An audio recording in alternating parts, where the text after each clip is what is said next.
The live TV, सच सबसे आगे।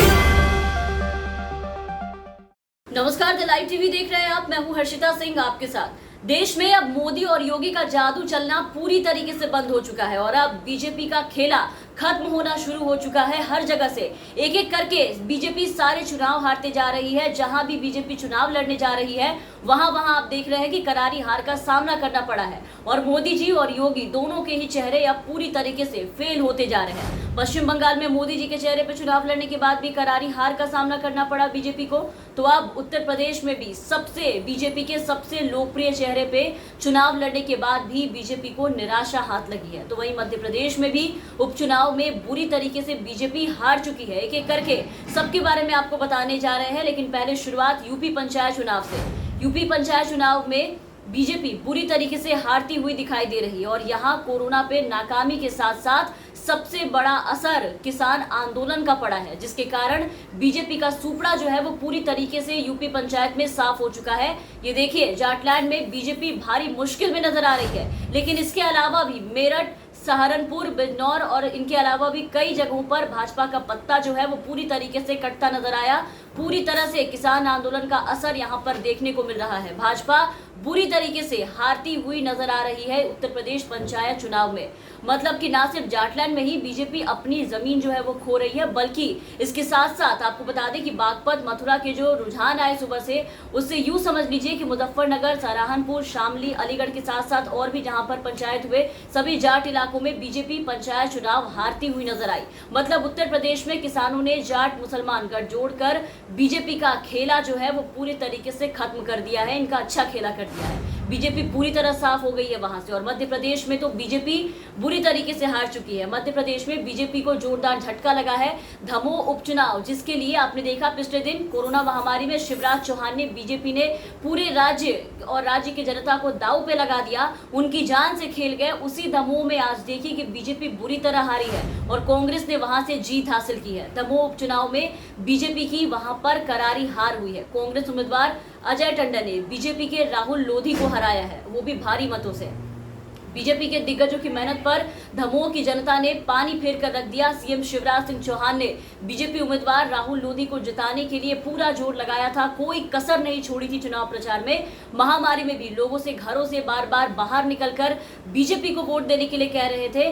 भले जनता कोरोना महामारी फैलने से मर जाए, लेकिन मरते मरते उनका कहना था कि हमें वोट देके जिता के ही जाइएगा। फिर आप देखिए कि जनता ने शिवराज सरकार के जनता और कुर्सी के बीच के प्यार को देखकर अपना प्यार जो है वो उन पर पूरी तरीके से भर भर के बरसाया। और फिर आज उपचुनाव के नतीजे आए जो आपके सामने हैं। आप देख रहे होंगे कि बीजेपी के राहुल लोधी कांग्रेस उम्मीदवार अजय टंडन के हाथों बुरी तरीके से चुनाव हार गए हैं। बीजेपी का सुपड़ा साफ हो गया वहां पर।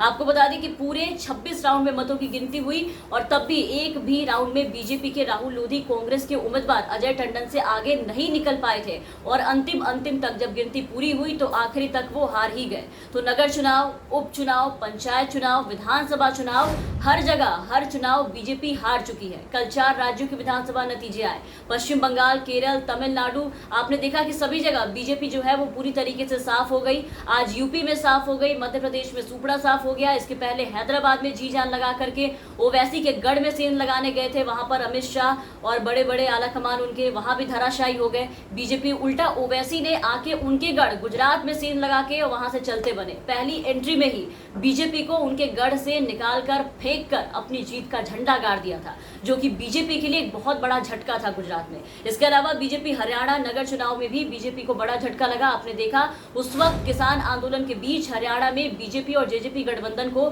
नगर निगम चुनाव में करारी हार मिली थी, बुरी तरीके से बीजेपी हारी थी। पंजाब में भी वही हाल हुआ बीजेपी का। पंजाब में तो बीजेपी एकदम चारों खाने चित हो गई, औंधे मुंह गिरी वहां पर। और पंजाब के 8 में से कांग्रेस ने 6 नगर निगम में जबरदस्त जीत हासिल की थी, रिकॉर्ड जीत हासिल की थी।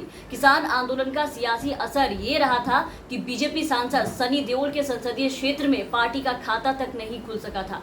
और अब आप देखिए कि एक एक करके एक लाइन से विधानसभा से लेकर के उपचुनाव से लेकर के पंचायत चुनाव तक, नगर चुनाव तक, मतलब बीजेपी की हालत अभी बहुत ही ज्यादा खराब हो चुकी है। सब जगह से वो हारते जा रहे हैं। इनका जादू सब जगह से फेल हो चुका है, ना घर के रहे ना घाट के। लाशों के ढेर पर जिस तरह से प्रधानमंत्री नरेंद्र मोदी ने चुनाव लड़ा, पूरे देश को मौत के मुंह में ढकेल दिया, मुर्दों के ऊपर जो सिंहासन बनाने का सपना संजोया था, अब पानी में मिल चुका वो पूरी तरीके से, उस पर पानी फिर चुका है। चुनाव जीतना तो दूर की बात है, कहीं दूर दूर भी खड़ी बीजेपी दिखाई नहीं दे रही, और ये सब इस वक्त बीजेपी के लिए इस वक्त सबसे बड़ा मुश्किल का सबब है। तो इन सारे चुनाव में भाजपा ने कहीं भी सत्ता में आने के लिए कोई भी कसर नहीं छोड़ी थी। आपने देखा किस तरीके से चुनाव प्रचार किए जा रहे थे। पश्चिम बंगाल में तो प्रधानमंत्री नरेंद्र मोदी, गृह मंत्री अमित शाह और भाजपा के कई दूसरे बड़े चेहरे पश्चिम बंगाल में धुआंधार चुनाव प्रचार कर रहे थे। फिर भी आप देखें कि किस तरीके से औंधे मुंह गिर गई बीजेपी वहां। पश्चिम बंगाल में ममता बनर्जी की भारी जीत और बीजेपी की बुरी तरह पिछड़ने के बाद अब पश्चिम यूपी में भी आप देखिए कि बीजेपी की इस तरह हार, और मध्य प्रदेश में उपचुनाव में सुपड़ा साफ, ये सब आने वाली सियासत के लिए एक बहुत बड़ा संदेश दे रही है। क्योंकि जिस तरह से बीजेपी ने सत्ता के लिए सब कुछ भूलकर, सब कुछ दांव पर लगा करके चुनाव लड़ा और तमाम लोगों की जिंदगी से खेल गए, उसके बाद भी ये हार गए। बीजेपी के लिए एक करारा जवाब है ये। जिस तरह से देश भर की सड़कों पर लोग तड़प तड़प कर मर रहे थे, और चुनाव प्रचार उस वक्त भी आपने देखा किस तरीके से चुनाव प्रचार चलता रहा। उन्हें सांस मुहैया कराने की जगह प्रधानमंत्री हमारे नरेंद्र मोदी वोट मांगते रहे और अंत समय तक प्रचार नहीं रोका गया, लोग मरते रहे फिर भी। तो बस नतीजा आज आपके सामने है। उन सारी चीजों का जवाब आज जनता ने दिया है। जनता ने भारी मतों से प्रचंड बहुमत के साथ जिस कुर्सी पे बिठाया था, आज वही जनता कुर्सी से बुरी तरीके से उन्हें उतार भी रही है। अब देखिए आगे और कितने चुनाव और कितने सबक देखने को मिलते हैं।